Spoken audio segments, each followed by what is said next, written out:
I'm Sahana. I lead the communications and engagements at Societal Platform. Welcome to the first of what we are calling Societal Dialogues.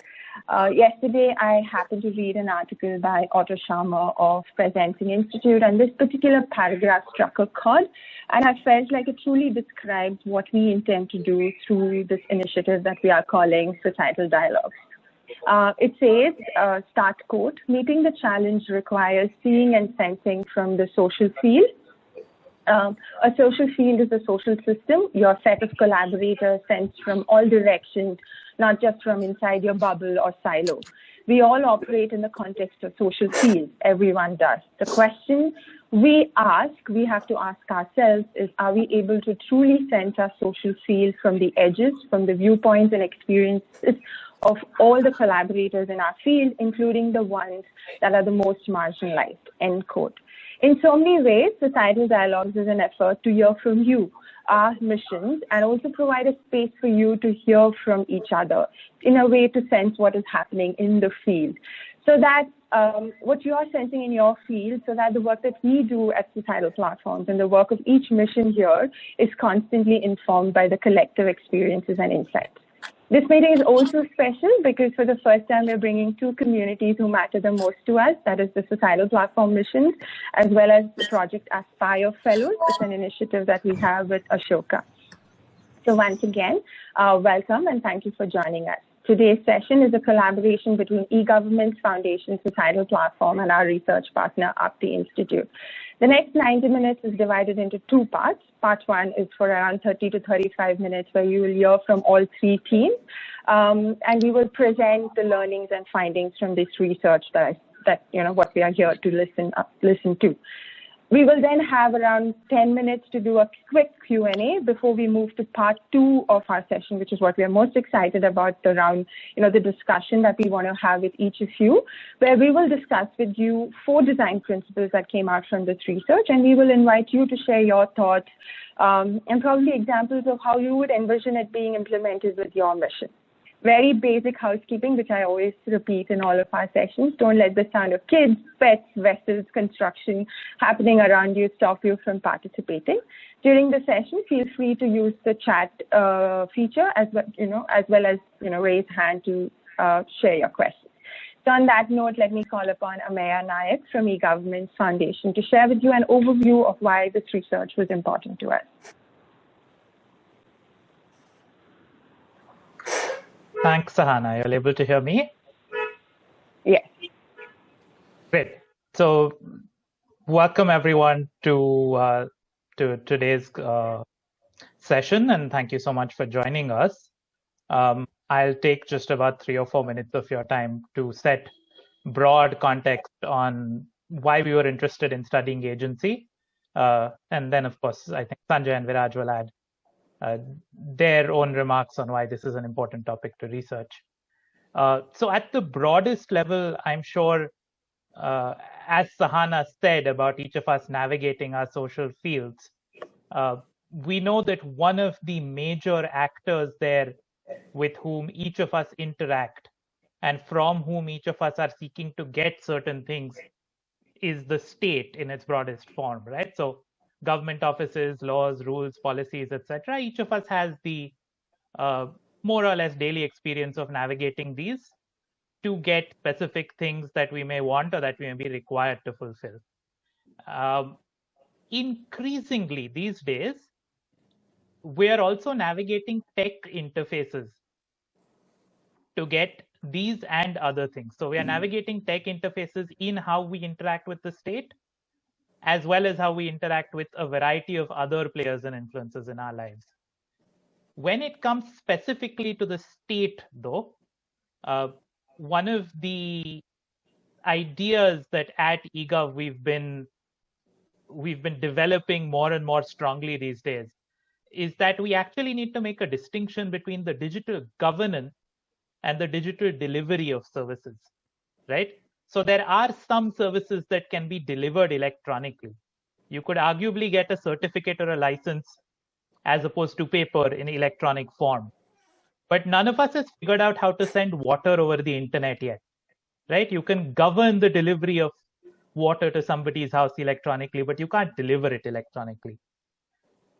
And we've come to realize that a lot of the digital systems that exist today, including some of those that we have built, have been built with governance in mind, right? So we know a lot about what it's like on the supply side, on the administration side, on the government side, right? We know what it's like for them to manage and to run those systems. The citizen side is still understudied, right? How citizens use and interact with those systems, not very well understood, or certainly not as well understood as the supply side is. And that gap we've found also lets people make all kinds of assertions, right? So one of those remarks that I hear constantly repeated in this field, for instance, is that there is no word for privacy in an Indian language, right? And it's brought up as if this is something particularly important or profound. And I'm always very tempted to respond by saying, we have words for dignity, right? Does that not do the purpose? And it all of this points us to the fact that citizens, when they use these systems, whether to interact with the government or to interact with any other instance in their life, are not just recipients. They're not just a data trail. They're actually agents, right? We genuinely believe that they are agents and that they are exercising agency in these interactions. To understand what that actually means, though, we had to get a better sense of what agency is and how it might be exercised by citizens, by government staff, and by various other persons in the system. And so hopefully that's what we can do with today's conversation over the next 90 minutes. And hopefully that's something that we can keep building on and working with over the coming months and years. Let me pause there. That's my version of our motivation. Back to Sahana. Thanks, Amaya. That kind of nicely summed up why they're doing what we're doing. On that note, let me now request Sanjay Purohit, the Chief Curator of Societal Platforms, followed by Viraj Tyagi, who is the CEO of eGovernments Foundation, to share their opening remarks, please. Thank you, Sana. Hello, everyone. Such a pleasure to be here. I hope that all of you are doing well wherever you are, given the surreal times we live in. The subject of agency has been very close to my heart. Let me recollect a very brief experience. In 2017, I was visiting a whole series of schools in rural Karnataka in India. And I went to about 35 schools in about 5 days, meeting leaders who actually run these schools under similar constraints, under similar challenges. And I met a very, very interesting head teacher, if you will, or headmaster. And for the lack of a better word, let's call him Ravi. And he was running an amazing school. The children were doing well. The infrastructure was up to speed. The teachers were motivated. There was energy. There was excitement. There was a lot that was happening in that school. And about 500 meters away was another school, which was run by another head teacher. For the sake of a better name, let's call that person Manoj. I don't want to disclose their real identities. And he was struggling. He had the same infrastructure, literally the same community. But he was struggling. Children were not being able to keep up. The teachers were not happy. And during that day, I found a way to bring both of them together to have a discussion. And by the end of the day, they were themselves saying, how come 500 meters apart, we never worked with each other, we never learned with each other? Now, there are many aspects of agency in this. It was not that one had more infrastructure or more money or had a better situation, better environment, better children. Similar children belonging to mostly migrant population, first generation learners, extremely challenged backgrounds, very poor infrastructure. And I believe that the big difference was that one was exercising his agency and the other was finding it difficult to. There could be many reasons for why people are not able to, and that's what brought the word restore into our vocabulary, saying we have to find a way to restore the agency, because it is not that people don't have it, it is that they have lost it somewhere on the way. And there could be many, many factors. What are those factors? So in societal thinking, we have always focused on how do you solve together at scale? Because unless we do this together between government, civil society, business, we are not going to cut it. And many experiences, such as the one I explained to you, I had one more very interesting one, very similar one in Rayagada in eastern part of India, in Odisha, where we were struggling with questions of nutrition. And saying, what's the role of individuals and institutions in creating a high agency system? Now with COVID-19, it's become even more obvious, because this environment has reduced control and choices even further.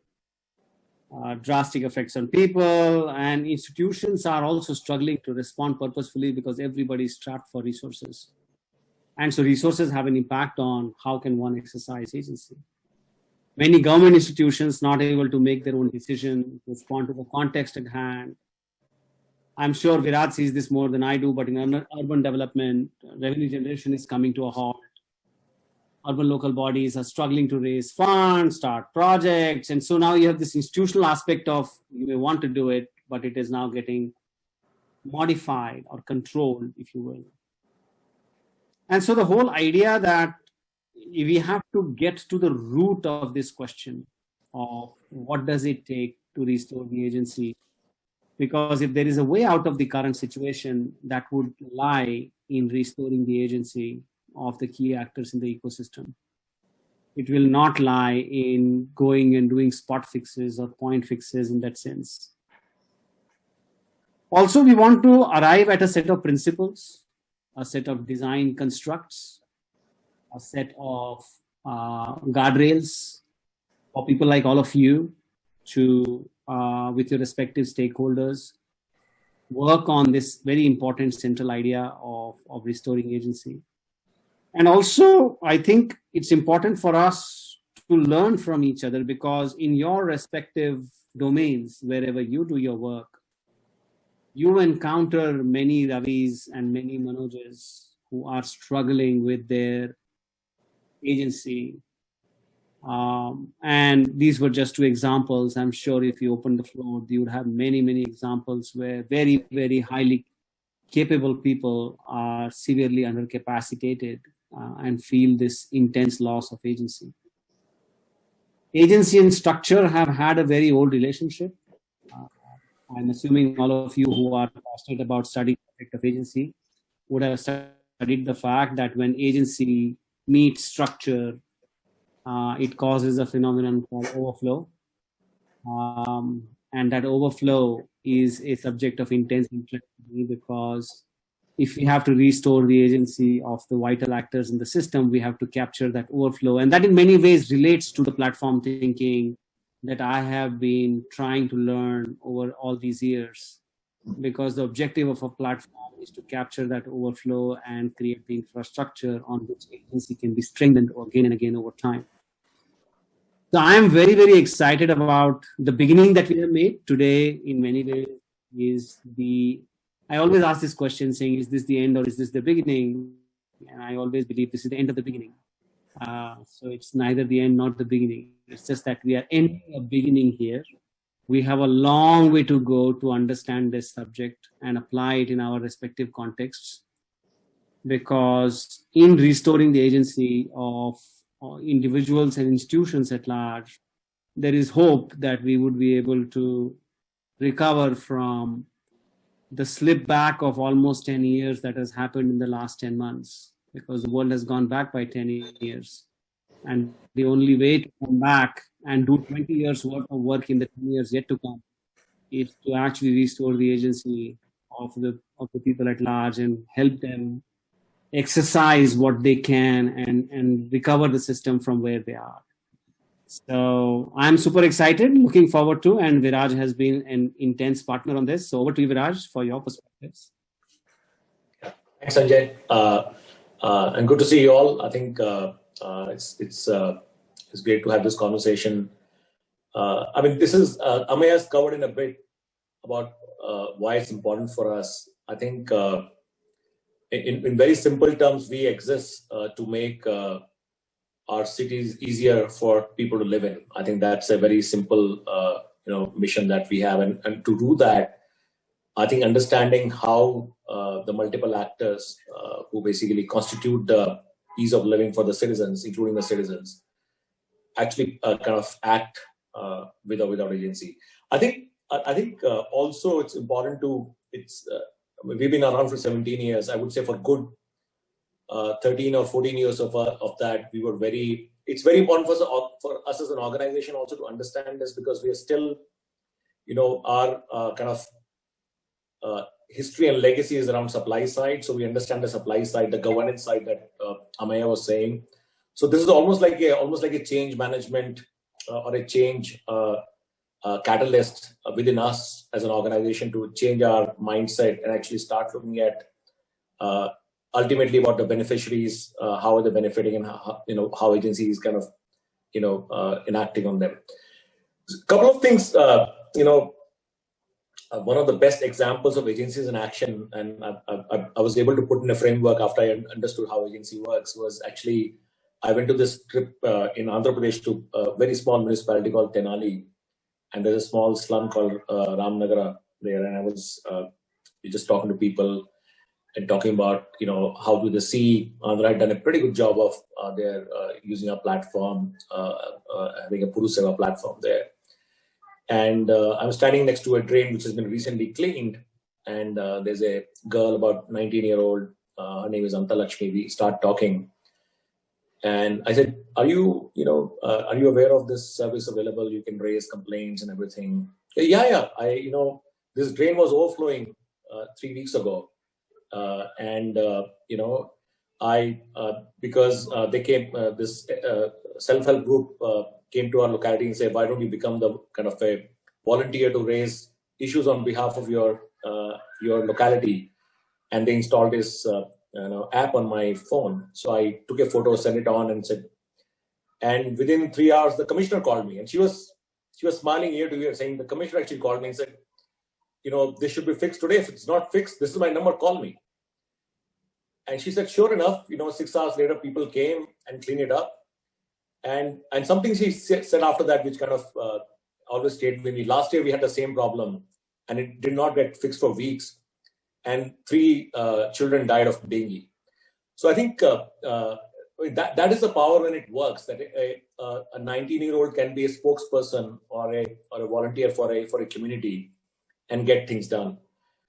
So one of the things we have found is, and agencies sometimes can be seen as a zero-sum game, and I think there's a lot of adversarial kind of narrative around it. Government takes away agency, it does. I think there's no two ways about it. But I think when I joined this, and I'd come from corporate world 4 years ago, I used to think IS officers are all powerful. And I used to walk into their offices and say, this is an open platform, this is the best platform, why won't you use it? And then you look at the kind of degrees of freedom and the lack of choice and lack of agency they have, because they have so many different constraints they have to work with. So, I mean, the best statement I've heard from one of the IS officers is, if you hadn't come, I would have to spend 180 crores rupees building a platform for my state. And 4 years later, nothing would have happened. And because we had this partnership, we could do it in, 6 months or 1 year. So giving them choice, and they spend only 8 crore rupees. Similarly, you look at employees. Typically, people think employees don't know their jobs. They are, India has one of the least ratio of employees per 10,000 citizens. This guy in Warangal, Ramamurthy, I met, I said, how was your day? He said, in the morning, I get up 1 hour, I cycle to the office, collect all my cases for the day, the collections I have to do. Then I go and collect, come back in the 4 o'clock in the morning, then update the records. So I think everybody at various stages in this value chain have issues around agency, whether it's the IS officer making a choice about how do you design a program, or a commissioner saying, how do I actually look at my city and make it a better place to live in, or a frontline employee who's delivering services without having the proper tools and the proper kind of empowerment to do their jobs well, to the citizen who needs to have the choice and the access. So I think we are very excited to look at this as not just as a work we are doing to understand this better, but also to really start a narrative around how do you think of agency when you design some of these platforms? Because I think a lot of times we don't. I'll be honest with you. When we designed it 3 years ago, I don't think we thought about agency as we're thinking now. So it's like Sanjay said, it's like a beginning of a journey in some ways to say how do we actually build some of these softer aspects of the actual beneficiaries into our thinking. So looking forward to this session today, and thank you so much for joining us. Thanks, Viraj. On that note, let me invite Lakshmi Sharma and Sarayu Natarajan from Aapti to present the research and its findings. Hi, everybody. Thanks, Sahana, and thank you, everybody, for being here today. Thanks especially to Sanjay and Viraj from Societal Platforms in eGov for thinking of this, for sort of helping us frame this, as well as all of the work that Societal Platforms does in building into design the question of restoring agency. So it's wonderful to be here. It's been a long journey over the past, I want to say it was supposed to be 6 months, but it's turned out to be much longer as a result of the pandemic. I don't want to take too long here. Lakshmi is going to sort of present what we found from the process that we adopted, but just building off the points that Viraj, Sanjay, as well as Ameya brought up, and to the point that Sahana alluded to around the social field, what agency and what doing this research has helped us realize is the need for a tight integration between technology and sort of the offline world. Because just as much as technology might be the infrastructure that enables the realization of agency, it might be a tool or an instrument for this realization. At the heart of agency is the idea of community and individuals, which are very much real. And so when you overlay that with questions of governance and sort of delivery of services which need to be done offline, thinking about real worlds, real consequences in real communities is very, very critical. Just a quick note on the process and the methodology itself, because we think that's critical to sort of inferring and calibrating from what we found.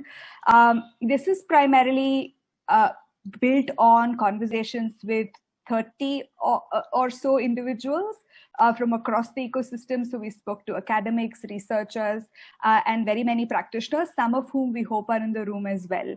And the idea of the research when we started out was to also be able to go into the field. And as Viraj brought up and as Sanjay brought up too, some of the ideas of agency, which is a hard and fuzzy concept, some of the ideas was for us to actually go out and inquire into how these things are operationalized or enacted on the ground. However, that fieldwork component has not happened. So this is a phase 2 that we hope to pick up over the course of the next few months when it's safer to go out for communities as well as for researchers.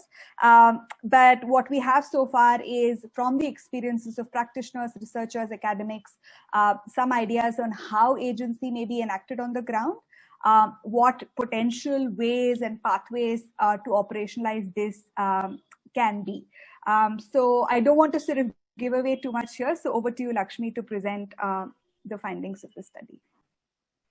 Thanks, Sarayu. Thanks, everyone. I'll just keep my video off just light of the bandwidth, but very excited to present some of our findings here.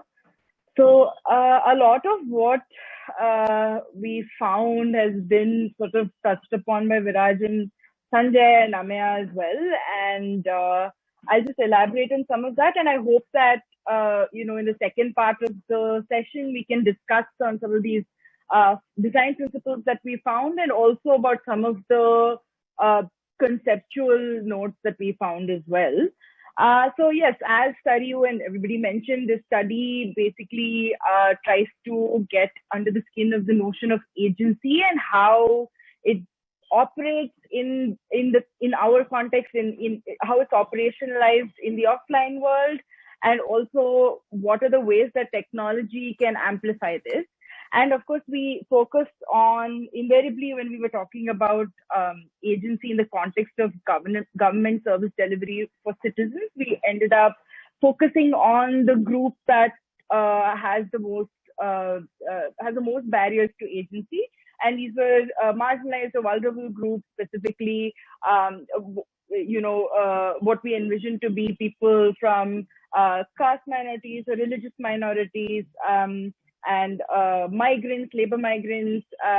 So this was the universe of people that we ended up focusing on, although there are certain aspects of some of our findings that does apply to the wider citizen pool as well. And the people that we also spoke with, some of the practitioners, NGO activists, and community-based organizations, platform thinkers were also invariably worked with citizen groups that could be classed as marginalized or vulnerable. So so what we basically wanted to do, was to try and understand from a very conceptual level what agency means, and if we can break it down into operational morsels so that we can better understand how it is enacted on the field or in real life, and what are the barriers to enacting it, and through the barriers, how can we understand ways of restoring it. We arrived at a framework for this by talking to the experts. And of course, the longer term idea is to use some of these design principles, test it out further, and see how it can be formalized or even build technology based on some of them. And the site for this, as you already know, was eGovernments Foundation, and their digital solution, which has a specific module that offers a digital solution for citizens for their grievance redressals, basically. So we thought that this was a good module to contextualize in, because it's something that applies to all sections of society, and it's more about, as Ameya pointed out, it's about very tangible grievances rather than a digital exchange of information. For instance, if there's a lack of water in your neighborhood or a sanitation issue, those are some of the most common grievances that we came across. So we thought it would be interesting to contextualize it in that. Okay, so I'll quickly give you an idea of how we arrived at what we're calling the modified choice approach. So after speaking to about 25 to 30 experts from across all ecosystems, from private, governance, NGO, civil society, we realized that agency is a very nebulous concept to sort of define. And from sociological literature and, philosophy as well, it is very, it's almost reductionist to say that it is the capacity of an individual to act independently and to make free choices. It seems very simple, but when we sort of probed it further, we realized that while choice is a very central,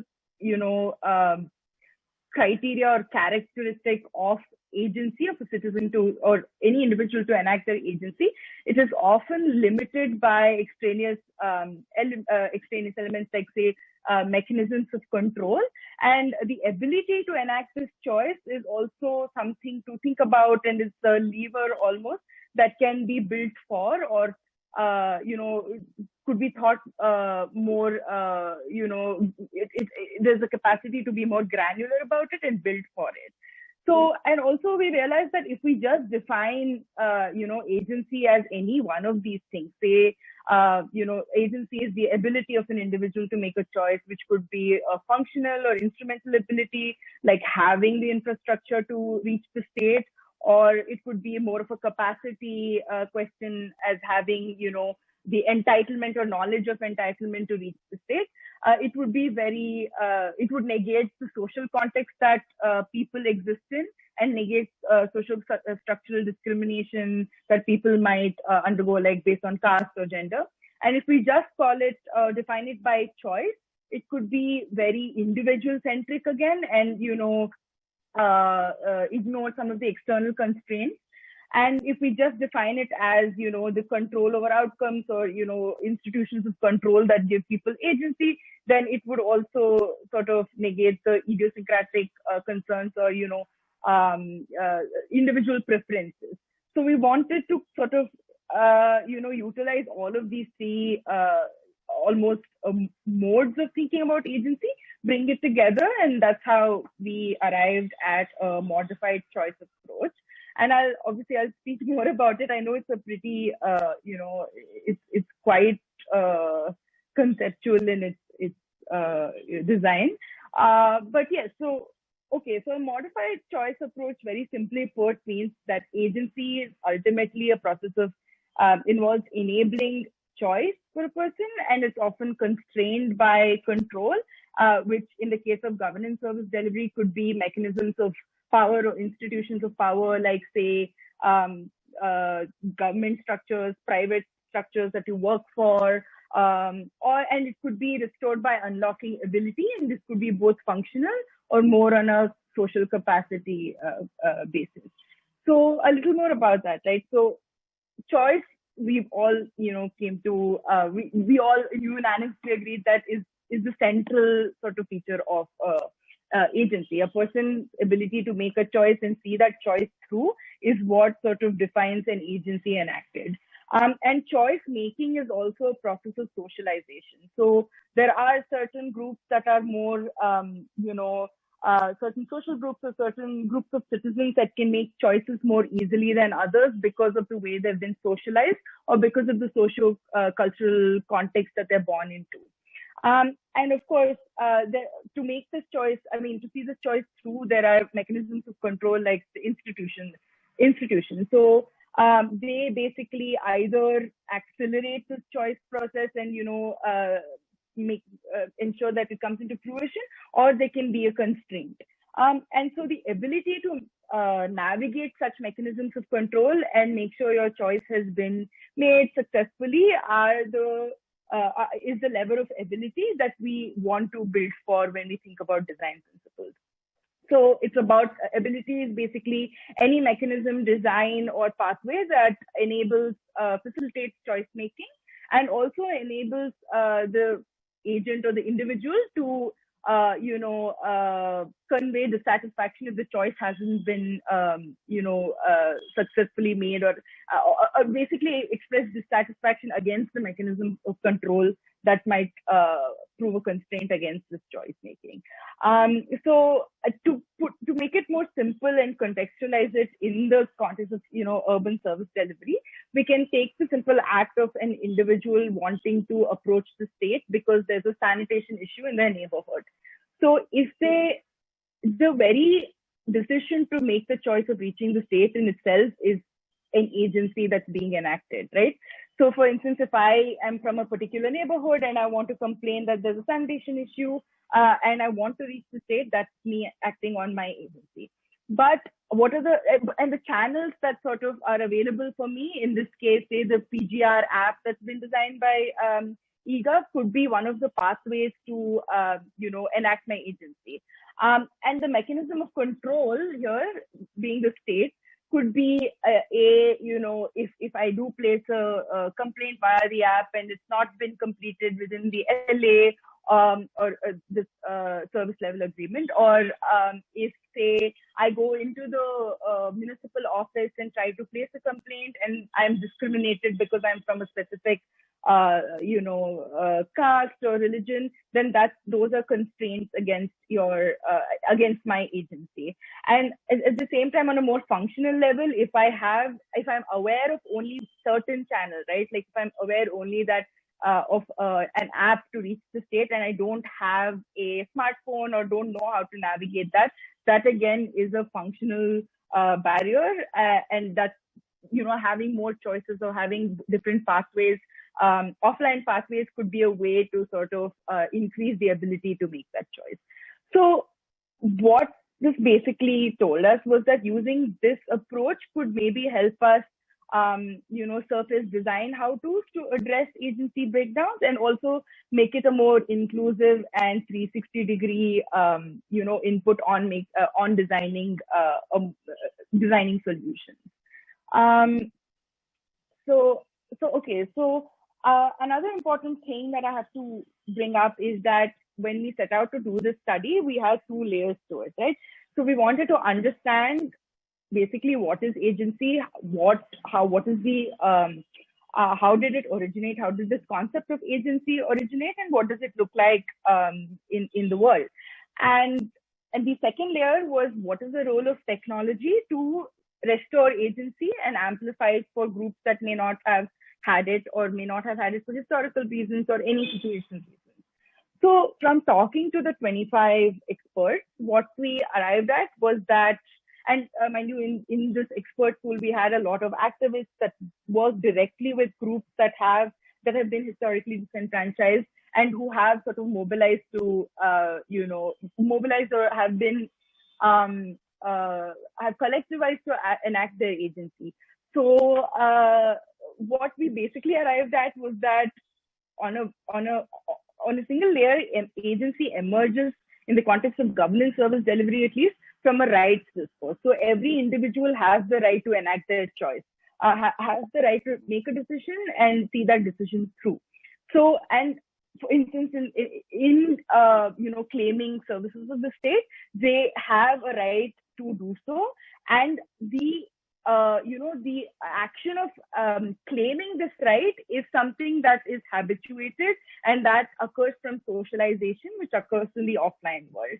So as I said earlier, individuals from, say, certain vulnerable groups or marginalized groups often may not be socialized because of historical trauma and discrimination to make certain claims of the state.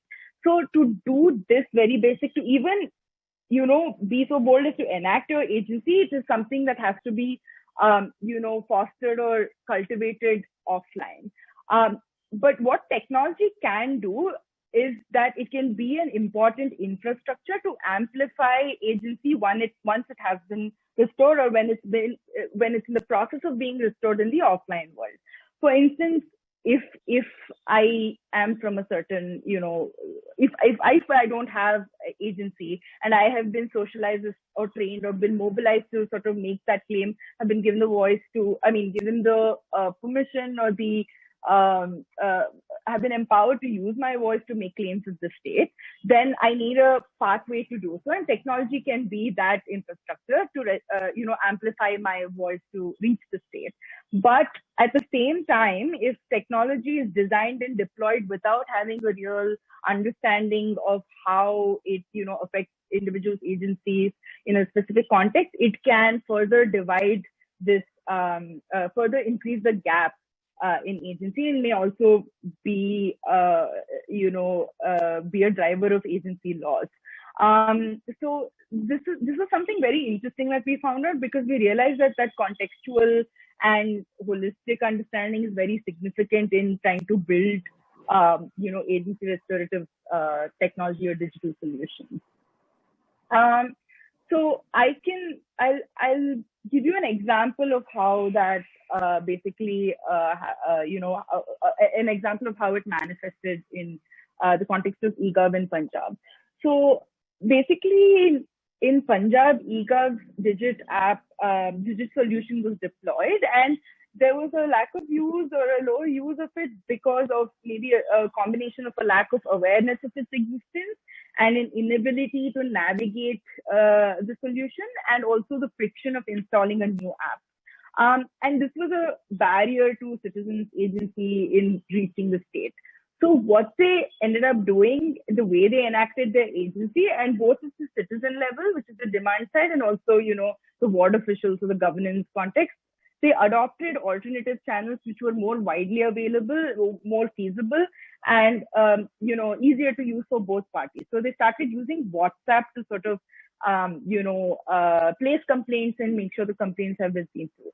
So then the design principle that emerged from this was that, okay, so this was the barrier and this was the agency that the citizens and ward officials enacted. So the design principle is to incorporate some element of that into the existing infrastructure of eGov. So what they ended up doing is, deploying an a WhatsApp plugin, which is, Ameya, you can jump in here.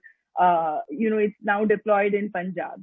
So this is the sort of progression that we hope to surface out of this study. And what we believe is that now that we have a certain sense of where the breakdowns of agency occur, we can potentially solidify that or arrive at a more a more solid or more tangible connection through field work that could inform more permanent solutions.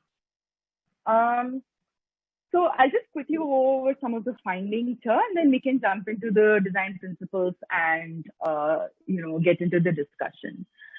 So the first important finding that we arrived at was that agency is a network. It works on a network basis. So while it rests in the individual, and most of Western philosophy also posits that it remains in the individual, is enacted by the individual. It is determined, as we spoke in the control and ability framework, by the social field that we live in. So what does that mean for a potential platform that is designed to deliver governance services? And what does it mean for other platforms? So this is the first sort of thinking that we arrived at, that whose agency matters the most in this network, and whose agency do we build for if we're building platforms? So this is very interesting because we realize that in this case, context really informs prioritization of agency. So what I mean by that is that in the case of governance service delivery, which is framed by the Constitution and it's enshrined by the Constitution, the agency of the citizen supersedes the agency of a government official or an institution, because it is something basic, and it's not about it's not about a zero-sum game. It's coded in the rights. So it's not about whom to build for. There's only one sort of balance that we want to arrive at. It's the agency of the citizen that matters here. But that's not to say that it takes away power from the agency or takes away agency of the ward official or the institution.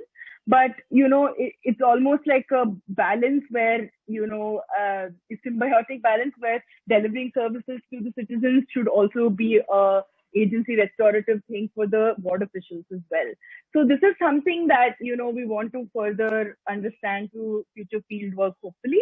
But the bottom line is that when it comes to constitutional rights or the governance and citizens, it's the agency of the citizens that supersedes everything else. Whereas in a more market-oriented framework where a platform is based on generating value through demand, then the group that unlocks the most value is prioritized. For example, in the case of platform companies, it could be the consumer's agency that we build for, or the platforms built for. But this is also not like a hard and fast rule, because as we saw in the pandemic, platform companies played a huge role, and platform labor played a huge role in delivering essential services. And we could see there was an increase in prices for consumers as well, because at that point it was the platform companies sort of building for the agency of the labor and the company as well. So in the value framework, it sort of differs based on the context.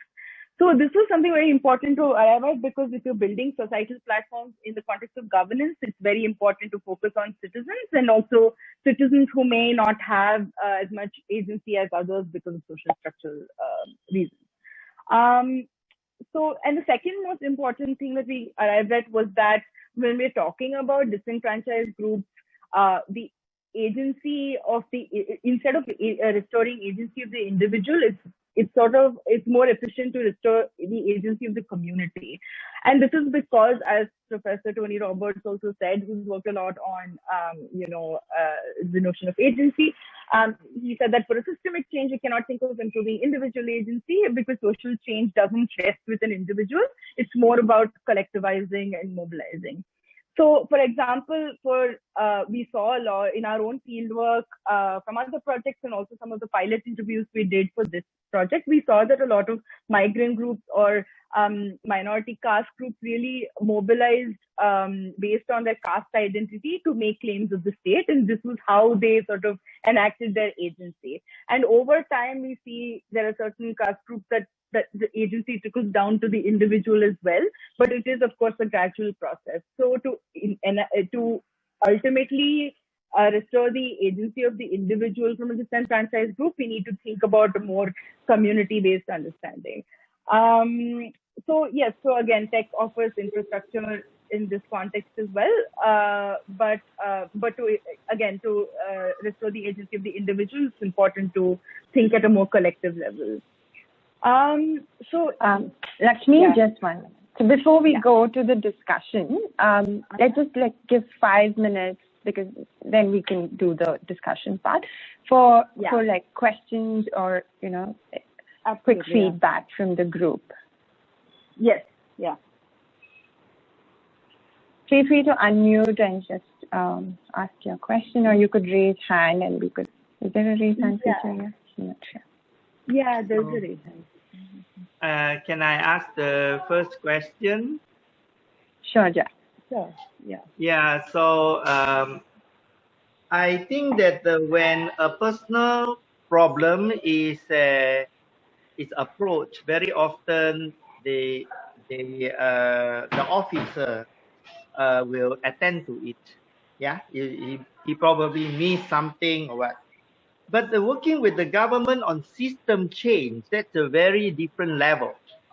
And sometimes we want the agency to change some system. For example, the educational system is too old. We have to discuss with them about updating to the fourth industrial revolution. And then they find this very offensive because it's too big. Then we have cross-agency problem, which even one agency cannot solve. So how did you handle this kind of situation? I'd also invite Viraj and Sanjay to come in if need be, and Amaya and Naveen from IT. So just to get this, clarify. So you mean how do we change? I mean, enact agency on a more institutional level, changing, existing in status quo at the institutional level to really introduce new, interventions that may increase the agency of the citizens. Am I right in understanding that, or did I get it completely wrong? No, like it is a system we want to change rather than an individual problem. For example, if I have a personal problem and I say, you forgot to give me this subsidy, now please restore it, I think they will do it.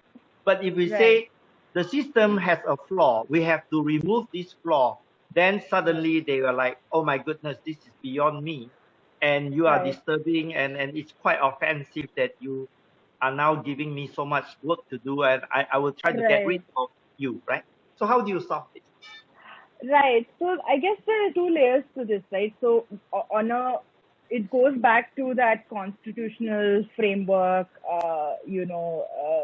bit that I spoke about, where if it comes to, as you said, an individual problem, or making that claim of the state, claims of the state can be solved, but always when you're trying to solve for a more a more systemic problem, where how do we kind of address that is what you're saying. So what we found out through the expert interviews is that to solve a more systemic entrenched issue, it often takes a combination of time and mobilization on the citizens front. So for instance, I think even we have people that we interviewed from Reap Benefit who might be attending here today, where it's basically habituating claim making for this community to make a systemic shift, and also driving accountability by mobilization. So that's one of the ways to sort of address this more systemic entrenched problem. But of course, the caveat is that it's more gradual, and there might be a lot of, constraints when you start. And that's the story of most of, mobilizations that have happened in India. And one of the examples is the, Kudumbashree model in Kerala, where, the state ended up helping mobilize citizens to address issues in the rural front, and also they played a huge role in addressing COVID as well.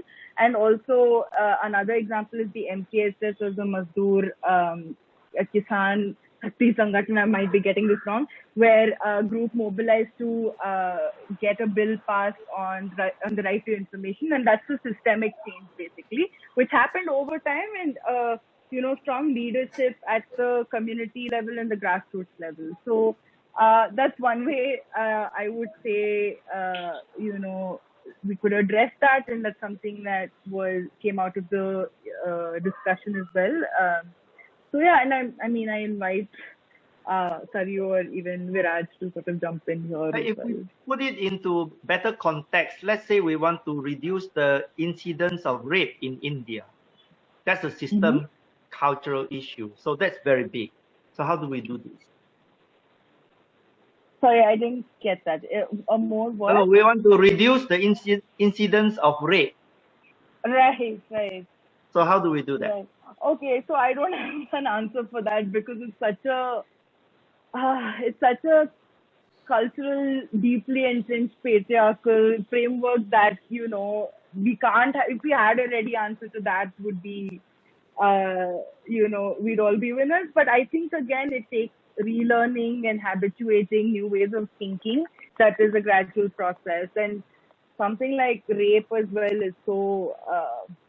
I truly don't have an answer for that, and I invite anybody else to kind of jump in. If I may jump in here, Lakshmi, I think part of the answer, this is hard, and it definitely is something that takes a fair amount of thought and sort of systemic effort. But having said that, the idea that very much the interpretation of agency in the context of systems that are oppressive really need to take into account how do you habituate decision making that is empowering. So the example from MKSS, but also more specifically Reap Benefit. I also recall conversations with industry where the notion that in order to exercise agency, particularly for communities that have experienced marginalization or oppression, there needs to be work and labor done to make it a habit. And I think keeping that framework in mind while navigating questions of control and ability is very critical. But again, would invite anybody else also who wanted to weigh in on this. I think. Okay, quickly, take like 2 minutes, and then we can navigate to the next session. Okay, just very quickly, I think I'll just give an example of, just taking an example of grievances, since we are talking about it. If the systemic changes, the citizens need to have a voice to get issues fixed in a reasonable time within their city. Then I think at various levels, introducing choice and access can actually help. So from a point of view of not just technology, but actually there is an audit trail of the data, which cannot be changed. So there's a lot of trusted data available. So if I'm a commissioner, I can look at the system, and because a lot of times they don't have data to make decisions, I can see by my ward, by department, what's happening. If I'm an employee, what I'm supposed to fix, which is based on my department and my locality, it straight away flows to me. If I'm a citizen, at any stage I can see what is happening. It's nobody. I don't need to ask anybody. It's available to me, and I can actually reopen things if things are not. So I guess if you get through a kind of a construct which includes all the actors to kind of have one view and a trusted data and tools and the agency to make the decisions, I guess the system will move to the right. So I think we have seen in Andhra Pradesh, for example, From 8,000 complaints a year, it's gone to 180,000 complaints. From 43 days to solve a complaint, it goes to 5 days. So that's because all those things are working in conjunction. There is an answerability to the citizens. There's a ease and access for the citizen, and there are tools available at all levels for the system to move in the right direction. Obviously, there has to be political intent and the good intents to kind of back that. Right.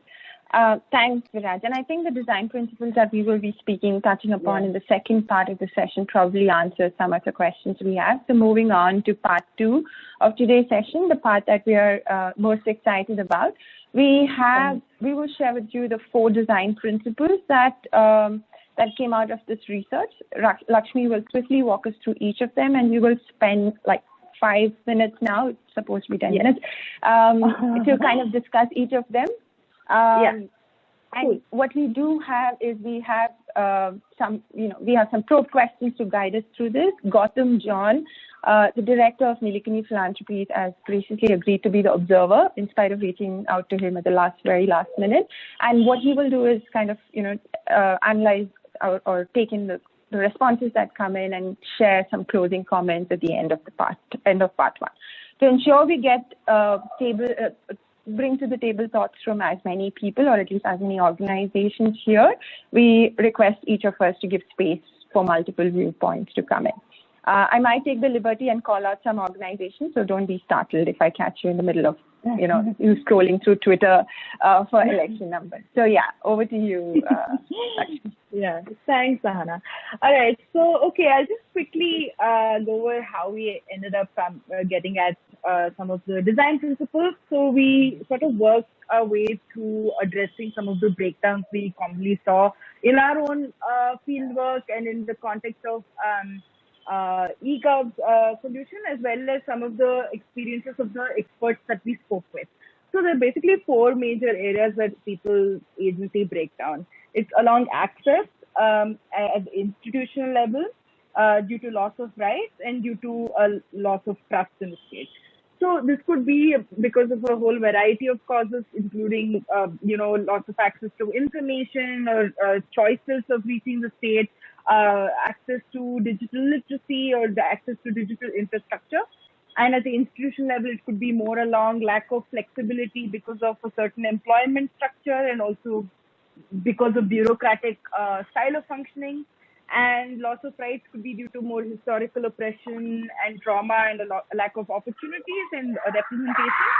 And breakdown of trust could be along, again, it links to bureaucracy as well, but due to non-responsiveness when you're reaching the state, and also bribery or rent-seeking, and also past idiosyncratic experiences in interacting with the state. So we realized that the ways to sort of arrive at thinking about design principles could be about increasing access by building awareness around alternate pathways to reach the state, to examine if there are already alternate pathways to reach the state, which could be either through civil society organizations, or as we saw in the context of eGov in Punjab, WhatsApp being an alternate pathway is a very interesting citizen enacted agency. And also to have more inclusive conversations with stakeholders on the ground, the communities that may be experiencing agency loss, and try to get at what are the solutions that they envision would be good for them.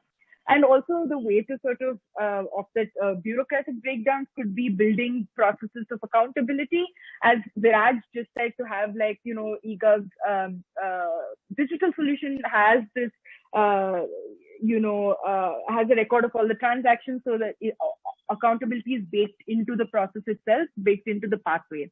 And also designing an index for indexing for rights works along the more legal framework, where we hope to build technology or build processes to sort of amplify rights of the citizens, and also leverage community level networks to decentralize the information dissemination, and also sort of operationalize habituation of claim making. And also finally, to enhance trust, we mean, again, either by having consistent, successful interactions with the state, and also partnering with existing linkages, trusted linkages on the ground.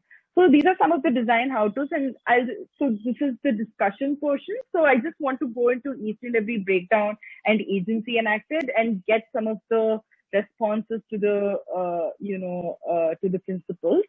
So yes, so basically the first agency loss happens at access, and it could be access to information capital, ability, or navigation of systems or pathways as well. And the way they've enacted the agencies using alternate pathways and seeking information through collectivizing and everything. So again, relying on intermediaries as well. So what I want to ask the group is, in your own work, in your own experience, how have you addressed this information asymmetry between citizens in the state, or how would you sort of address that? And I put the design and put down here just as a reference. So yes, I'll open the floor to anybody who wants to take this question.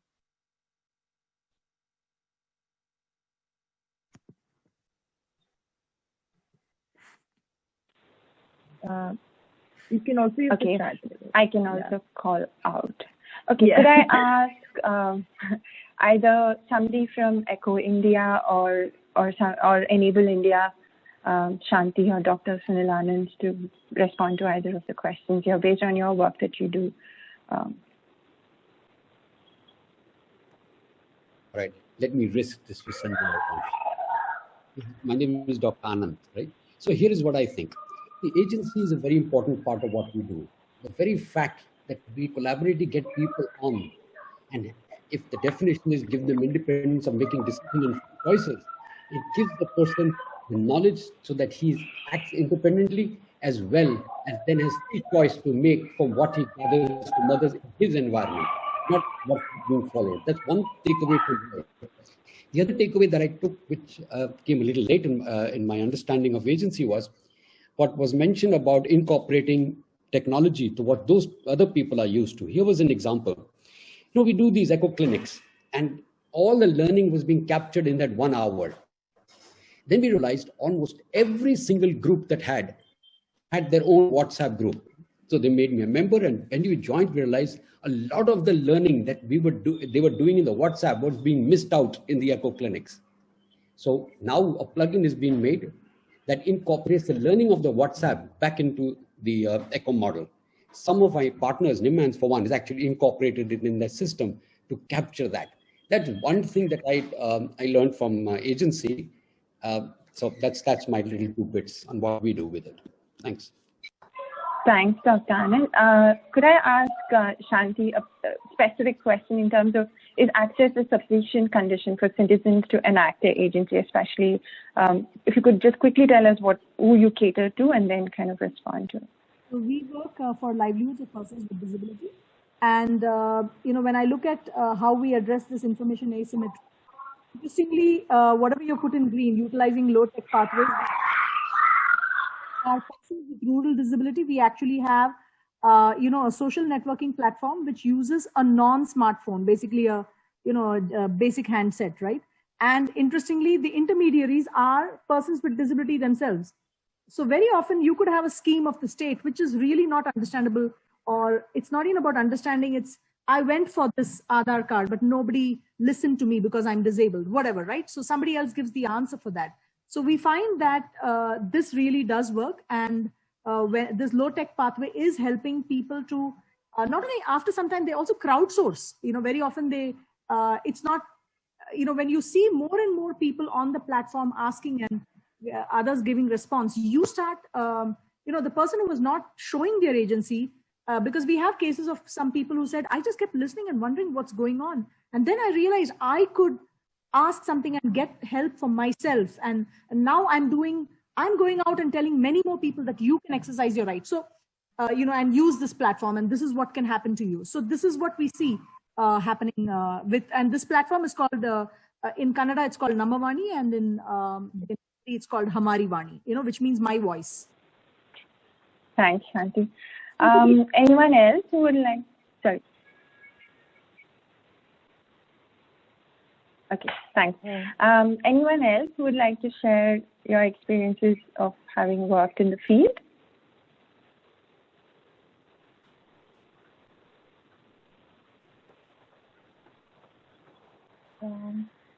Do we have somebody from Jan Sahas here? Yes, I'd love to hear that, especially in the habituation of claim making.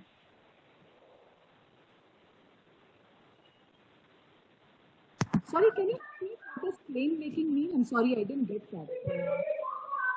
So, okay, so basically this particular insight came out of conversations with people from Industry Foundation who talked about how, you know, for a group of women in I think either, I'm not sure if it was Maharashtra or Chennai, but basically for them to even ask the state for water or demand for basic services was out of the question, because it was not something that they were used to, and that was not in their field of consciousness or even thought of as a possibility or even an imagination to make such sort of claims, because that was simply not, you know, what they were used to doing generationally. So to kind of give them the power, or, you know, not even give them the power, that sounds very sort of, you know, elitist, but like providing the awareness or the pathway to, you know, use their claim making, or use their decision making capacity to make the claims of the state in itself is a habit that needs to be sort of cultivated for certain groups, and that's what they worked on doing. So after a few times where they, you know, were taught trained to sort of reach the state and ask them of certain services, they got used to the process, and they felt they used their own agency to, you know, reach the state henceforth. So that's something that it could be happening through mobilization, but that's something that I want to understand how people from, you know, in this group have done, if they, you know, they've, you know, worked on such cases. Sahana, I have one input for that. Yeah. We can do a quick 2 minutes and then move to the next one. We do drip irrigation. What we find is that when you have, like, for example, on this platform, we have very nice stories, you know, enacted stories, obviously in audio form. And when you keep doing drip irrigation over a period of time, the person gets habituated, just because, you know, that's how you learn. You learn when you're not being told, you know, hey, you got to do this. Very often the story stays with you, you know, so we found that useful, drip irrigation. Right. Right. Can we move to the next principle, Lakshmi? Yes. So here again, talk about bottlenecks, institutional bottlenecks in bureaucracy, and, you know, this speaks to something that Jack mentioned in the chat as well. How do we sort of change this bureaucratic style of functioning? Also, how do we sort of increase the agency of the bureaucrats themselves to make certain changes that could potentially facilitate agency restoration of an entire, you know, district, or potentially the entire nation? So I want to know, how do we talk about agency? How can the wider ecosystem, like civil society or platform thinkers, engage with the state to drive agency? And this is something that possibly, platform designers also could answer. So, yeah. If I could request someone from Shiksha Lokam, their experience of having worked with government extensively, or from Digital Green, if you could share or respond to one of these questions, please.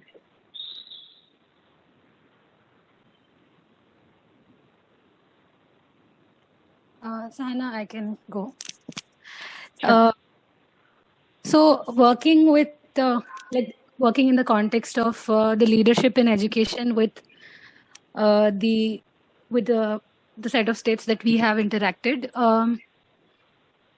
the way things have mostly been working is that there are these chains where school leaders or leaders right from the bottom of the pyramid are requested to share, say, data continuously.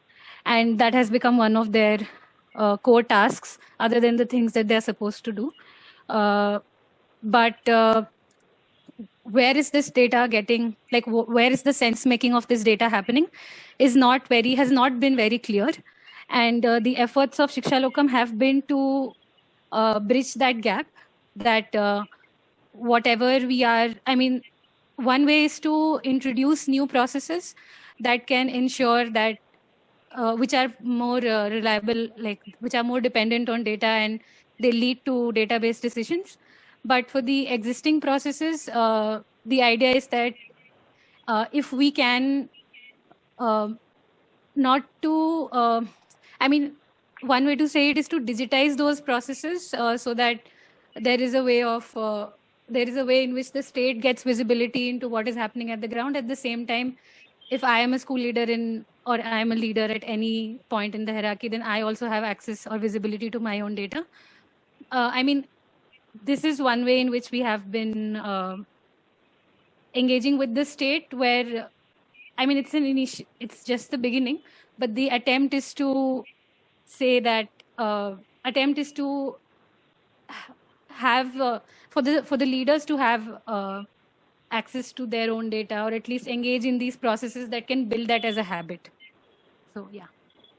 Okay. Thanks, Shivangi. Somebody from RGM or... Sure. Yeah. Can I add? Could you just introduce yourself, your name and your organization, please? Yeah. My name is Biplab. I'm from Gujarat, western part of India. I work in an organization called Bhungru. We work in the water sector. But I'm not here explaining my experience in my organization. I am going back 20 years back in 1994, my experience, what happened in Gujarat. Can I share the story and how the internal bureaucracy change has taken place after that?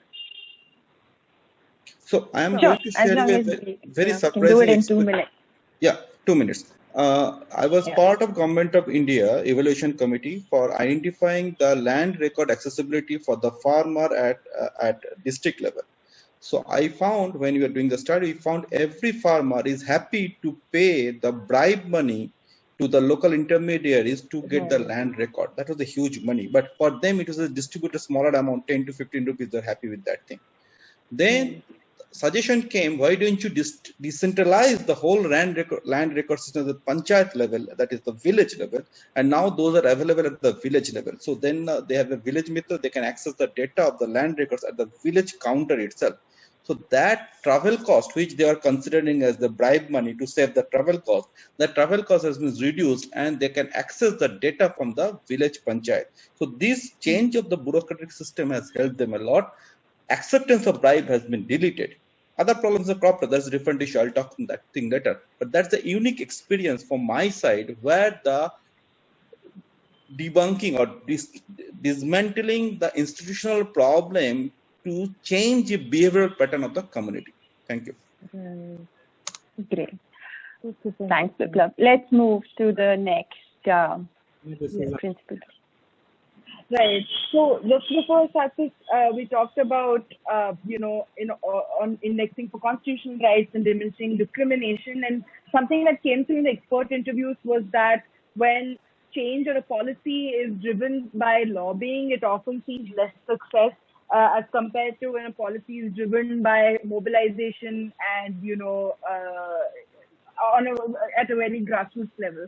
So that kind of I want to ask everybody, what role does decentralization play in in increasing agency at all socioeconomic level, and decentralization of power or decision making could be the context here.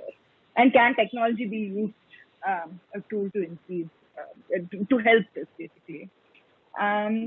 If I may, I would. Go ahead. I wonder if I think Archana from REAP is here, so I wanted to see if you can, if he's here, if he can, because we discussed this before and it's very interesting the way they do it. Yeah, thanks, Lakshmi. Sorry, could you repeat the question again so that I know that I'm saying the right? So basically, in coming from a constitutional rights framework, how can decentralization of decision making play a role in increasing agency at all socioeconomic levels? Can this be done, and if so, how have organizations done it, like yours? Yeah. So just as a context, we kind of work with the agency being with the citizens itself. So that's the basis with which every action that we kind of activate is built upon. What we have found is on the when we kind of look at decentralizing the entire structure of how the services are given, and we work with a target group of the youngsters, we have realized that two things happen. One is that there is the accountability of the governance system that is being built when the youngsters figure out and understand how they need to approach the systems. But there is also the realization that comes with it in terms of the gaps in the solutions that they can bring to the civic engagement side that we are trying to build this with. So what we're seeing is that when you're looking at it as a completely decentralized model, we recently actually came across a graph which talks about how in India, compared to say a US or a China, the local government, which actually looks at all the hyper-local civic issue on a day-to-day basis, which is what we see on in our regular life.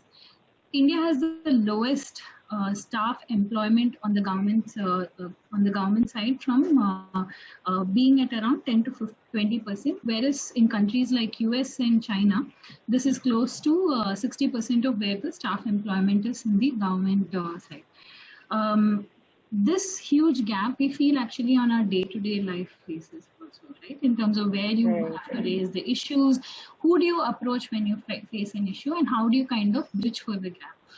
To give an example, where like eGovernments has also worked with the Chennai municipality, Namma Chennai app, and one of the things that came up is that when people report on the Namma Chennai app, the government officials themselves feel that they are pulled up in terms of the SLAs, in terms of the TAT that they face. And the citizens are kind of finding it easier to track and keep the government system accountable. But the other side of the equation is that when they meet the officers on the ground and they're trying to understand what is the source of the issue, they've also seen collaborative efforts come in from the volunteer citizens saying that how do we make this a sustainable solution as well.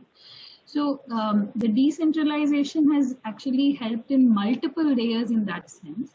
In the sense that it is not just the demand side of the equation of asking people or asking the governance systems to act on what they're accountable for, but also building a collaboration with the citizens to find solutions, civic solutions on a sustainable basis for the issues that you face at a hyper-local level. So this is an equation that we found to be very, very useful for a longer-term sustainable response to the issues. Right. Does that? Yeah, that's super helpful, and that kind of touches upon scaling and sustainability as well, so relevant as well. Yeah. Let's do the final one in interest of time.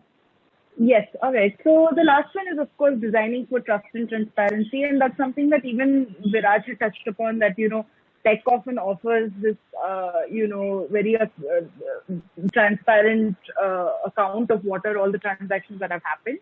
And also in terms of trust, how do we, the idea of bribes or rent seeking, and that drives mistrust in the state, especially for vulnerable groups. So how do we ensure a sustained visibility and transparency of state processes, and what can technology also do in this context?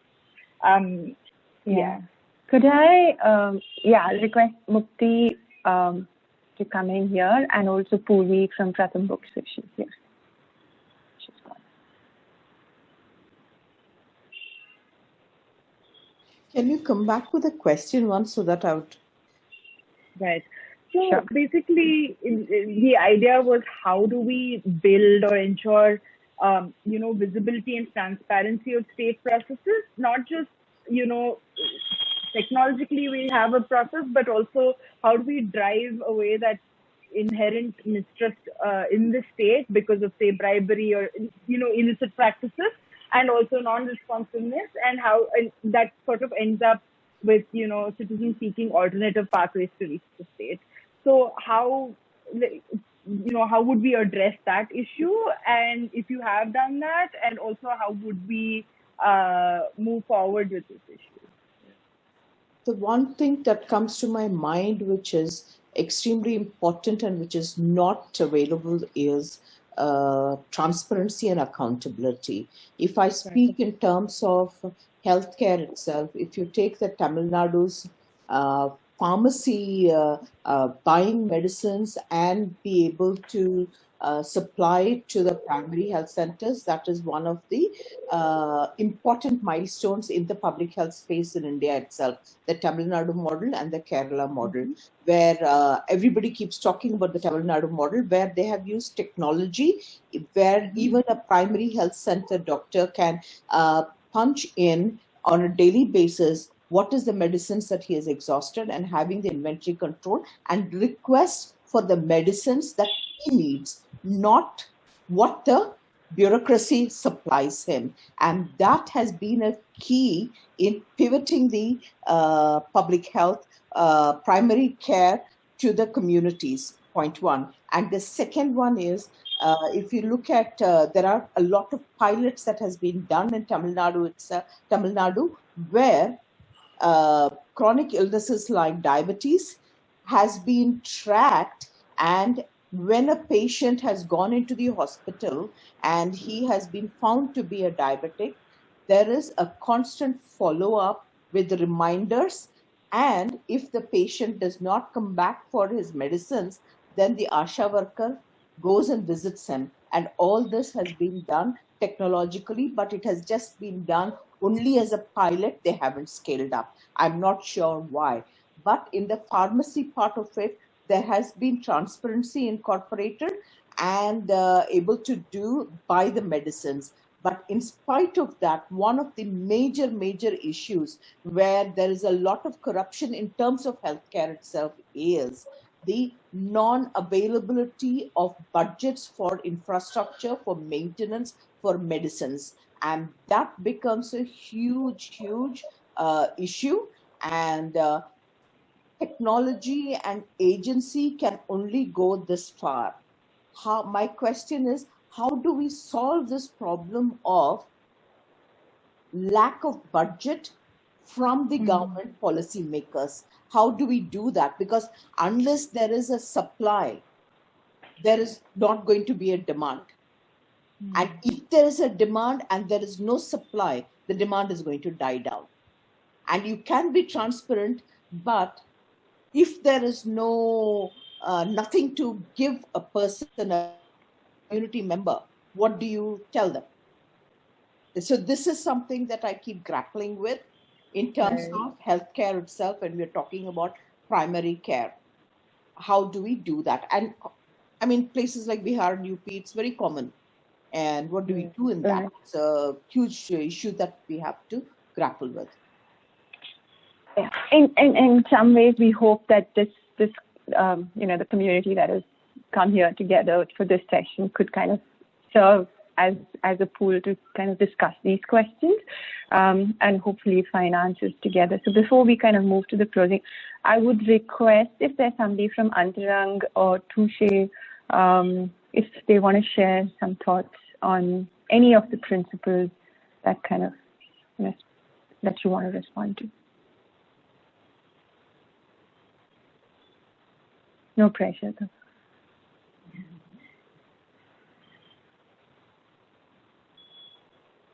Or anyone else. Ruti, we have some representatives of Platform for Inclusive Entrepreneurship. In Singapore, we have a National Productivity Board. And in the 1986, there was some recession, and they fired 15% of their staff. This is a government department. After they fire 15% of their staff, their productivity increased by another 15%. That means less people is more efficient than more. Because inside government, there is a lot of laggards. If you actively remove them, you get very good government. But if you keep them because of seniority, because of protection by the union, then you have the blockers. These people camouflage inside the government, claim the credit of their subordinates, their colleagues, play politics, and you waste a lot of money. And if you have no budget, fire people. Because when they are efficient, you will realize that you save so much wastages cost.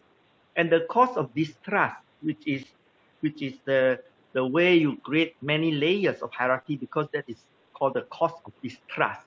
The cost of distrust is budget problem.